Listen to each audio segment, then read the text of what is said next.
साबुन की, शैम्पू की, कोई भी है? अच्छा, किसको लगा डाला? इसको लगा डाला तो। लेकिन आज क्या वैल्यू है उसकी भी? उसके एवज में दूसरी चीजें आ गई।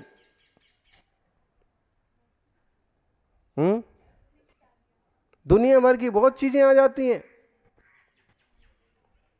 आप सोचते थे कि 2G का मोबाइल आ गया मेरे हाथ में, स्मार्टफोन आ गया, अब मेरे से बड़ा गांव में कोई नहीं, सबसे बढ़िया चीज आ गई।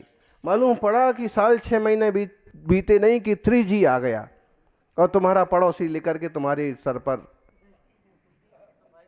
और मालूम पड़ा कि और समय बीता नहीं कि 4G 5G। यानी दुनिया में कितने भी जी आ जाओ, लेकिन गुरु जी के आगे सब फेल हैं जी। आत्मज्ञान के आगे सब फेल हैं।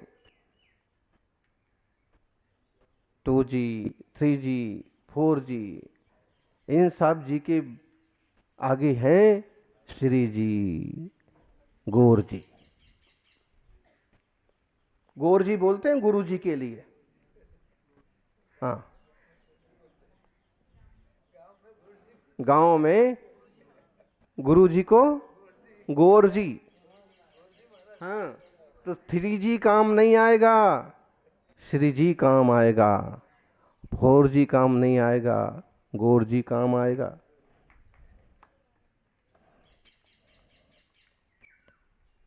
क्यों? तत्व ज्ञान का मार्ग जो है वह तो 3 काल में एक ही है। कितना भी इकट्ठा कर लो, कितना भी आविष्कार कर लो, कितना भी परिणमन कर लो, कितना भी कुछ कर लो, संभाल लो, लेकिन परिवर्तन तो संसार का स्वभाव है। सीट तो किसी की पक्की नहीं रही, कब सीट बदल जाती है और कब सीट पर बैठने वाला बदल जाता है। बाएं हाथ से सरकार चलाने वालों को भी गठबंधन की सरकार बनाना पड़ती है। क्या करा जाए, समय बदलता है, परिवर्तनशील संसार में। ये सब उदाहरण है, हर रोज जो घटनाएं घटती हैं उनसे सीखो। क्या होगा इससे? इससे ये होगा कि बहुत सारी उलझनों से हम बचे रहेंगे। ऐसा हो गया तो भी संतुष्ट, ऐसा हो गया तो भी संतुष्ट। आप अगर संतुष्ट हैं तो ही शांति है।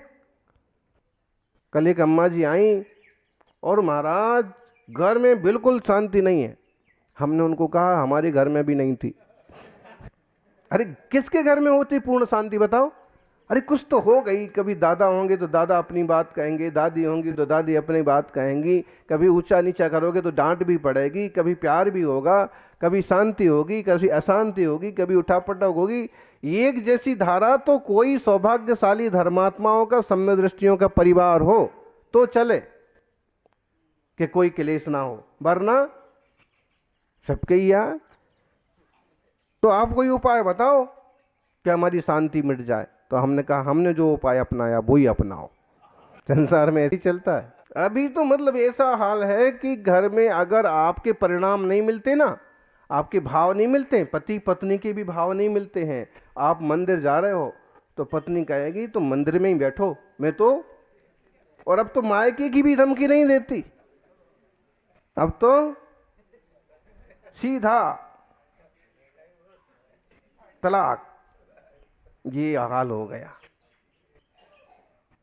परिणाम नहीं मिलते हैं अगर भाव ठीक नहीं है तो।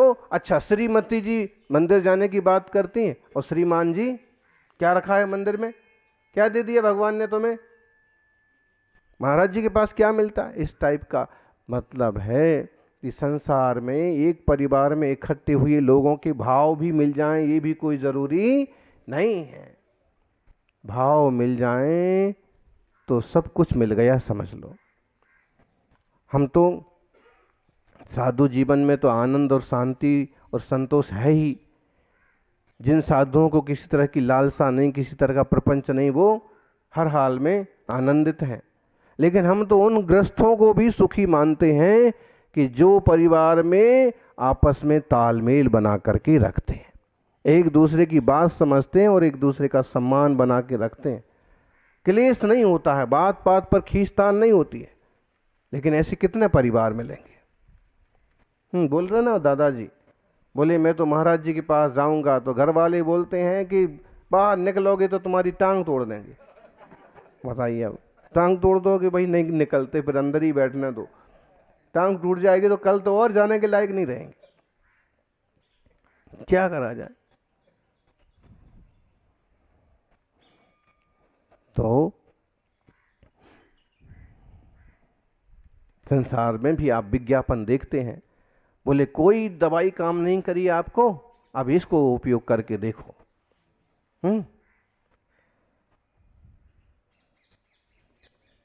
फर्क नजर आएगा।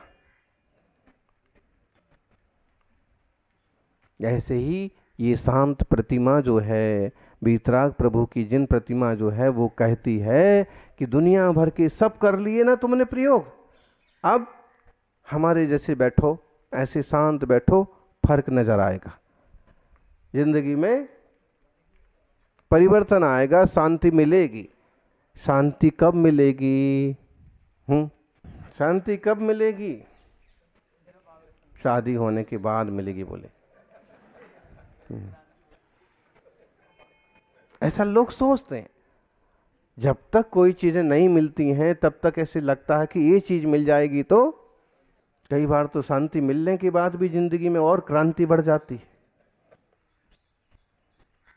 शांति लाल जी आए, कहने लगे हमारी तो पत्नी का ही नाम शांति है, लेकिन आज तक,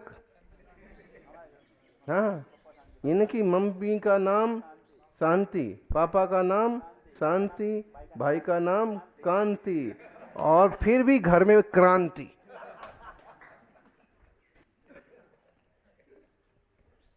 और इनको समझ में जैसे ही आया कि चाहे शांति लाल हो चाहे शांति मती हो तो भी शांति नहीं होती है, शांति का रास्ता तो कुछ और ही है, यहाँ आकर के किस लॉन्च कर लिया, साधु जीवन स्वीकार किया और आज आनंदित है, शांत जीवन है। सौभाग्यशाली हो। जिन दर्शन की ये विधि है कि आप जाओ तो चढ़ाओ। लोग क्या समझते हैं कि ये चढ़ाने से भगवान के दर्शन हो जाते हैं। चावल चढ़ाने से दर्शन हो जाएंगे, फिर नारियल चढ़ाने से, फिर इसमें भी लोग जो है ना चढ़ावे को लेकर के भी उठापटक करते हैं। ये कैसे चढ़ा दिया, वो कैसे चढ़ा दिया, ये मंदिर में तो ये चढ़ता ही नहीं है, वो मंदिर में वो चढ़ता ही नहीं है, और चढ़ावे को लेकर के झंझट करने लग जाए, झगड़ा करने लग जाए। असल मकसद तो भूल ही गए, काहे के लिए मंदिर आए थे। ऐसा अभिषेक कर लिया, इस टाइम पर कर लिया, बखेड़ा खड़ा हो जाएगा। असल मकसद जो था कि जैसी शांत प्रतिमा है प्रभु की, वैसे ही शांत प्रतिभा जगाओ अपने आप की। आए थे शांति के लिए, बोलते ना, आए थे कछु करन को, करन लगे कछु काम, आए थे भवतरन को, दोबन लागे चाम। कुछ करने को आए थे और कुछ और ही करने लग गए। कहते हैं जब पेट में होता है ना बच्चा, तब वो पेट के कष्ट से और छोटे से स्थान में रहने के कष्ट से दुखी होता है। बार बार इसी तरह का मन करता है, इसी तरह का विचार करता है कि एक बार जन्म हो जाए तो ऐसे काम करूँगा, ऐसी भक्ति करूँगा, ऐसे तपस्या करूँगा कि फिर माँ के गर्भ में ना आना पड़े। लेकिन जैसे ही गर्भ के बाहर आए, जैसे ही जन्म हुआ, तो धीरे धीरे धीरे धीरे धीरे धीरे जब तक कुछ याद रहता है, देखिए पहले उसे केवल माँ से स्नेह होता है, फिर पिता के प्रति, फिर आगे बढ़ता बढ़ता इतने रिश्ते फैल जाते हैं कि असल मकसद तो भूल ही जाता है। आए थे कछु करन को, करन लगे कछु काम, आए थे भवतरन को, धोबन लागे चाम। चाम मतलब चामड़ी। आए तो थे कि तप करेंगे, त्याग करेंगे, लेकिन शरीर को चमकाने में लग गए। आए थे कि आत्मा को चमकाएंगे और देह को चमकाने में लग गए। ये तपस्वी मुनि होते हैं जो शरीर के माध्यम से आत्मा परमात्मा की आराधना करते हैं, ये आत्मा को चमकाते हैं। शरीर मैला हो जाए, देखो कैसे सांवले सांवले महाराज। इस संघ में तो बोले सभी ऐसे ही हैं, दुबले पतले। अरे तपस्या करते हैं तो शरीर दुबला पतला भी होता है, सूख भी जाता है। तप त्याग करो, शरीर को मत देखो। तपस्वी सम्राट ने जो तप किया, ना भूतो ना भविष्यति। मालूम है उनका टोटल वजन कितना था? गुरुवर सन्मति सागर जी का टोटल वजन उनका 35 किलो। आहार हो गए अच्छे से तो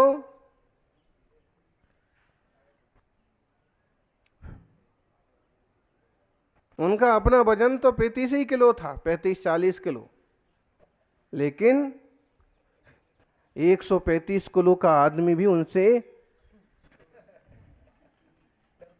डरता था। 135 किलो का आदमी भी जाके उन्हें नमस्कार करता था। क्यों? क्योंकि शरीर के वजन की कीमत नहीं होती है, कीमत तो आत्मा के गुणों की होती है। किस लॉन्च कर रहे हैं, क्यों कर रहे हैं साहब? ये हमारा एक मूल गुण है, स्वावलंबी जीवन का एक अच्छा प्रयोग है, वैराग्य का प्रतीक है। आप बाबा जीवों को देखो तो बाल रंग रंग करके आ जाएंगे, अच्छे अच्छे के प्रवचनकार एकदम हीरो बन के आते हैं, टिप टॉप। तो तुम काय बात का उपदेश दोगे? तुम्हारा खुद ही देह के प्रति इतना ममत्व है, इतना राग है, इतनी आसक्ति है कि सुबह तुम्हें चाय कॉफ़ी चाहिए, फिर नाश्ता चाहिए, काजू किशमिश का नाश्ता चाहिए, फिर भोजन चाहिए, शाम को फिर फलाहारी चाहिए, रात को फिर चाहिए, और प्रवचन करने बैठो संसार तो माया है। तुम खुद ही नहीं समझे माया है कि काया है। काया को ही तुमने माया बना लिया। नहीं, त्यागी व्रति जब तपस्वी ऋषि मुनि उपदेश देते हैं तो लोगों का जीवन बदल जाता है। पंडित जी लोगों की कथावाचकों की बातों का जनता पर बहुत ज्यादा प्रभाव नहीं पड़ता, बस जितना हरा हरा उतना हरे हरे। बाकी जो खुद के जीवन से झलकता है ना, तो आम जनता पर भी प्रभाव पड़ता है। ऐसे तपस्वी के मुख से कहा हुआ वचन, लिया हुआ नियम जिंदगी भर, तो हम सभी इस बात को समझें।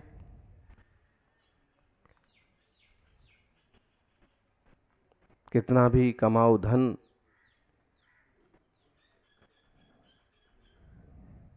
बोलते ना, अंधेरे में छाया साथ नहीं देती। अंधेरे में छाया साथ नहीं देती, बुढ़ापे में काया साथ नहीं देती। कितना भी धन कमा के इकट्ठा कर लो, अंततः जाते वक्त माया साथ नहीं देती, माया यहीं रह जाती। इसलिए माया के जंजाल से बचने का ये जो रूप है, अरहंत की मुद्रा, मुनियों की मुद्रा, इसे अपनाने का प्रयास करें। सब चीज़ें अपना ली फिर भी सुख नहीं हुआ, शांति नहीं हुई, तो शांति का ही रास्ता अपनाओ। शांति तब होगी जब आप शांत होंगे। शांत रहने की इच्छा है तो इच्छा को शांत करो। शांत रहने की इच्छा हो तो इच्छाओं को शांत करो, तो शांत हो जाओगे आप वहाँ। शांत रहने की इच्छा नहीं है तो इच्छाएं करो, ये भी चाहिए, ये भी चाहिए। सौभाग्यशालियों, एक बड़ा अच्छा वचन है बयान सारो का। महप्पा सोह जोगेण दुरप्पा सोह जोग दो, परमप्पा जोगेण तम्हा जोगम च साधया। महप्पा सोह जोगेण, महात्मा कौन है? शुभोपयोग से, जो शुभ योग वाला है, शुभोपयोग वाला है, वही महात्मा है। लंबा तिलक लगाने से महात्मा नहीं होगा, ना लंबा पंछा पहनने से महात्मा होगा। महात्मा तो तिलक हो ना हो, पंछा हो ना हो, जिसमें निर्मल भावना है वही महात्मा है। और महप्पा असोहजोगा दो, दुरप्पा असोहजोग दो। और दुरात्मा है जो अशुभ योग वाला है, जिससे अशुभ मन वचन काय की प्रवृत्तियां हैं, वो दुरात्मा है, खोटा है। और परमप्पा अजोगेणा, और जो अयोग की साधना करता है, योगातीत स्वरूप की साधना करता है, वो परमात्मा है, जो मन वचन काय से भी मुक्त है और स्वरूप में लीन है। फिर तम्हा जोगम च साधया, इसलिए हे संसारी जनों, सबसे पहले अपने योग को साधो, मन को सही दिशा में लेके चलो, वचन को सही दिशा में लेके चलो, काय को सही दिशा में लेके चलो। सही दिशा कौन सी होगी? मन वचन काय की शुभता, खराब बोलना नहीं, खराब क्रिया करना नहीं, और खराब विचार करना नहीं। गांधी जी के 3 बंदर, गांधी जी के बंदरों, कौन कौन से 3 बंदर हैं? बुरा मत देखो, बुरा मत सुनो, बुरा मत बोलो। लेकिन अगर एक हृदय पर हाथ रख लिया जाता कि बुरा मत सोचो, बुरा सोचेंगे नहीं तो फिर बुरा बोलेंगे भी नहीं, करेंगे भी नहीं, क्योंकि इन योगों से शुभ और अशुभ पना बनता है। शुभ प्रवृत्ति, आप अभिषेक करने आए हैं, कौन सी प्रवृत्ति है? शुभ प्रवृत्ति। आप कोई वासना नहीं कर रहे हैं, आप कोई गुस्सा नहीं कर रहे हैं, आप भक्ति कर रहे हैं, भजन गा रहे हैं, मुनि संघ के साथ में हैं। आपका कौन सा योग है? मुनि राजों के साथ। कहते भी हैं फोन पर कई बार तो जो है ना, अरे मैं बड़े महाराज के साथ चल रहा हूं, अभी फुर्सत नहीं है, जबकि वो आधे किलोमीटर दूर चल रहा है। लेकिन कैसा फील होता है? गुड फील होता है। तो ये शुभोपयोग है, अच्छा लगता है साधुओं के साथ में, और दूसरों को बताने में भी अच्छा लगता है। अब किसी बदमाश के साथ हो तो बोलोगे कि मैं इसके साथ हूं, और घर से सामने से पूछ भी लिया जाए कि तुम उसके साथ हो क्या? नहीं नहीं मैं कहाँ हूं, तेरे पास है ही नहीं वो तो, जबकि पास में ही बैठा है। तो इस दुनिया में भी अच्छी संगति, अच्छे लोग, अच्छों को अच्छा ही माना जाता है। कितना ही आदमी चोरी करके पैसा भी कमाए ना, लेकिन अगर उसको किसी के पास सुरक्षित रखना है तो किसके पास रखेगा? इज्जतदार, ईमानदार आदमी के पास। इसका मतलब है किसी भी काल में इज्जत और ईमान की कीमत हमेशा ज़्यादा होती है। इसलिए सबके मन वचन काय की शुद्धि हो, अशुभोपयोग से बचें, और शुभ और अशुभ के आगे परमात्मा स्वरूप अयोग दशा को उपलब्ध हो, यही मंगल भावना। जय बोलिए 24 तीर्थंकर भगवान की।